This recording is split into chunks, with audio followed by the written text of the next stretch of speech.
Rangers is he okay? Says Tony Bloom, better hope we don't fancy taking his manager off his hands, Keith. The denial from Hearts fans is hilarious. If McInnes is asked, he won't knock us back twice. Gerrard for me, though. Player ID says the dream team of Gerrard and the brains behind it all, Mickey Beale back, is a must.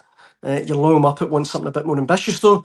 He says Benitez or hopefully McInnes as manager. I mean, McInnes is a name, Keith, that just isn't going away. Yeah. And I can understand that too. Why wouldn't you? Look at where Rangers are in the league right now. Look at the money they've spent in the summer. Look at the results they've had.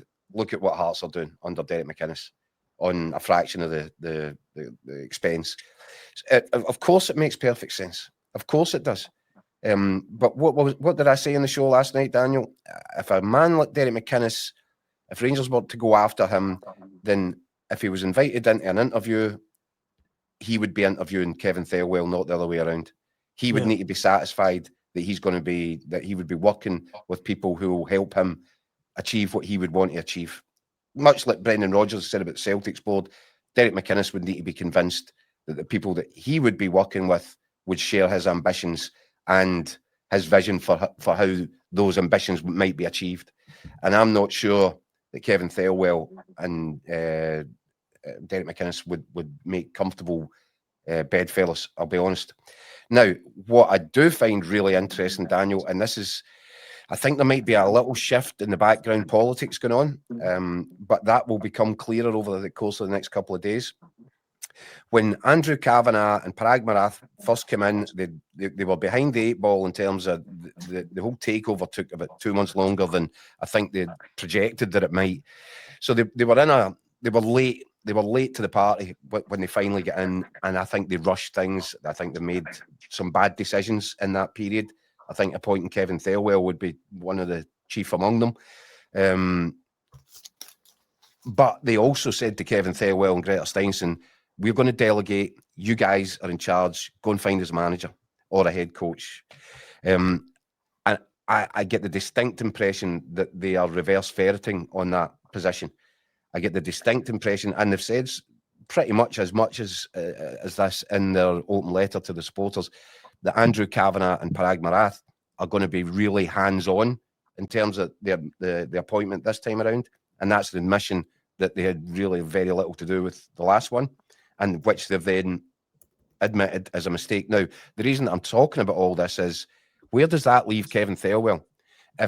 If Andrew Kavanagh and Parag Marath have decided that they're going to take personal responsibility for making the next managerial appointment, it means that they no longer trust or have any faith in the judgment of the guy that's employed by them to make these decisions as a sporting director.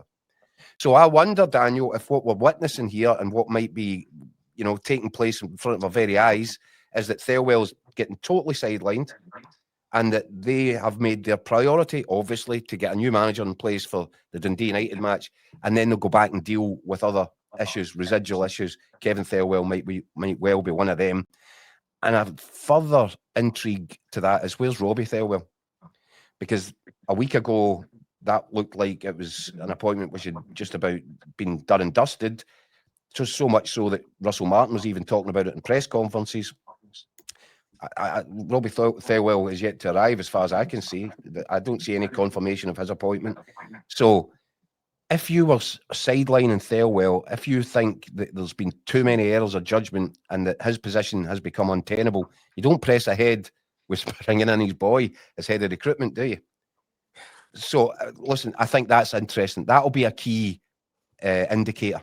If Robbie Thelwell does sign a contract and is welcomed into the fold, then you would take it from that his dad is in fairly safe ground. If, however, nothing continues to happen with Robbie Thelwell, that points the opposite direction.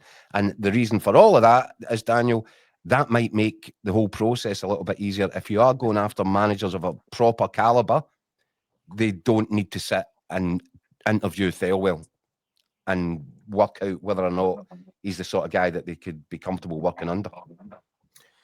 Plenty of comments coming on this. Sorry, go on, Matt. Go on. I can't understand. Listen, this is not just unique for Rangers. Is why is the new manager not sitting tomorrow with a club tie on and get unveiled? This is not a situation that's that came out the blue. Nowhere. And the writing has been on the wall for a month at least with Russell Martin. And by the way, a lot of clubs are guilty of this. Although I see Watford have flown in Javi Garcia, and the old guy's not been sacked yet. So they're getting the new guy in before they sack the guy that's in charge of now. So they've actually got their ducks in a row. But what I don't understand, I mean, especially when it's going so badly, the groundwork should have been done 3-4 weeks ago. I mean, listen, it probably did, but it should be ready to hit the button pretty quickly on this. Do you know what I mean? Well, Mick, here's my theory on that. Approaching managers. I mean, I can never understand why. And listen, as I say, most clubs are guilty of this one. Just they're always hoping for a miracle that things turn around, but there has to be contingency plans in place. Well, here's my theory on that one, Mick. What if the sporting director is telling the owners, "No, you need to stick here. We don't need a plan B. This guy's going to come good," and is resisting at every turn any discussion about it's time to pull the trigger here and look at plan B. Yeah. Well, again, that would undermine his position. Exactly. And if it's led to Andrew Kavanagh having to get in his private jet and fly over to London, and Parag Marath having to go and meet him, and it's led to the two of these guys that are, businessmen with a lot going on, but they're going to have to deal with the minutiae of attracting them. They're paying this guy to be in charge of all this. And if they've found out, Mick, at the 11th hour, and I think that what happened after the Falkirk game of whenever it was, Andrew Kavanagh effectively pulled rank and said, "No, I'm sorry, this decision has to be made now." And then if you find out, oh, there's no plan B, then Andrew Kavanagh and Parag Marath have to create and visualize for themselves what plan B looks like. And if that's not been done by the guys that you're employing to do the job, what does that say about the job security of the guy that's failed you?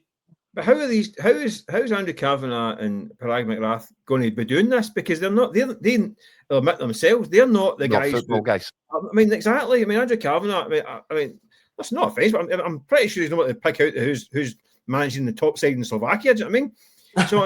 So these guys rely on their guys on the ground to steer and advise, and that's why they're paid big bucks to do that.